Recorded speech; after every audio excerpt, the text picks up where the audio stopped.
Details చూస్తే Jyotiba Phule ప్రజాభవన్లో Rajiv civils అభయహస్త కార్యక్రమాన్ని నిర్వహించారు. ఈ సందర్భంగా సివిల్స్కు ప్రిపేర్ అవుతున్న విద్యార్థులకు సింగరేణి సంస్థ ఆధ్వర్యంలో సీఎం రేవంత్ రెడ్డి ₹1,00,000 ఆర్థిక సహాయాన్ని అందజేశారు. యువత సహకారంతోనే రాష్ట్రంలో కాంగ్రెస్ అధికారంలోకి వచ్చిందని తెలిపారు. అందులో భాగంగా ప్రగతి భవన్ ప్రజాభవన్గా మారిందని తెలిపారు. యువతకు ఉద్యోగ ఉపాధి అవకాశాల కోసమే తెలంగాణ సాధించుకున్నామని తెలిపారు. అత్యంత వెనుకబడిన బీహార్ రాష్ట్రం నుంచి అనేక మంది సివిల్స్కు ఎంపిక అవుతున్నారు.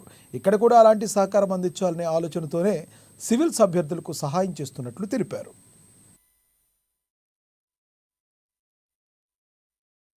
ఈరోజు సివిల్స్కు ప్రిపేర్ అయ్యే సందర్భంలో వాళ్ళు ఢిల్లీ లాంటి నగరాలకు వెళ్ళి ఉండడమే కష్టం, అందులో ఖర్చులు భరించాలంటే కూడా ఇబ్బంది అవుతుంది. కాబట్టి సింగరేణి సంస్థ నుంచి ఆర్థిక సహాయాన్ని అందించాలని మొదటి విడత ₹1,00,000 ఒక్కొక్కరికి. ₹1,00,000 సరిపోతాయంటే ఒకవేళ సరిపోకపోవచ్చు. కాకపోతే ఈ ప్రభుత్వము మాకు అండగా నిలబడ్డది, ప్రభుత్వం మమ్మల్ని ఆదుకుంటుంది అని ఒక మీలో ఆత్మవిశ్వాసాన్ని పెంచడం కోసం ఈ కార్యక్రమం చేపట్టడం జరిగింది.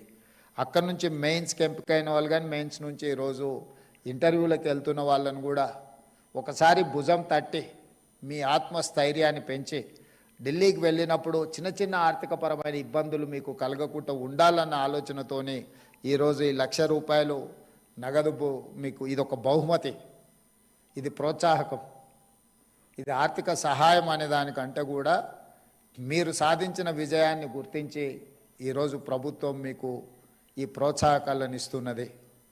దీన్ని ఆలంబనగా చేసుకొని మీరు భవిష్యత్ కార్యాచరణను మీరు సిద్ధం చేసుకోవాలి.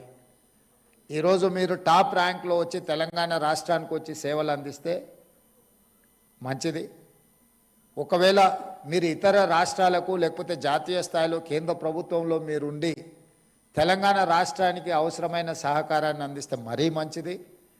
ప్రతి ఒక్కరూ ఈరోజు ఇంటర్వ్యూలకు వెళ్ళే 20 మంది కూడా సివిల్స్కు సెలెక్ట్ అవ్వాలని మా వైపు నుంచి సంపూర్ణమైన మద్దతు ఇవ్వడమే కాకుండా తెలంగాణ రాష్ట్రంలో మొదటి సంవత్సరంలో డిసెంబర్ 7, 2023 నుంచి డిసెంబర్ 7, 2024 ఒక్క సంవత్సరాన్ని కులబద్దగా తీసుకుంటే 55,143 ప్రభుత్వ ఉద్యోగ నియామకాలు మన ప్రభుత్వం చేపట్టింది.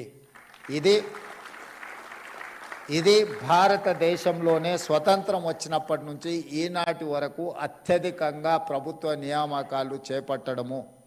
ఇంతవరకు ఏ రాష్ట్రము ఏ సంవత్సరం కూడా ఇన్ని ఉద్యోగ నియామకాలు చేపట్టలేదు.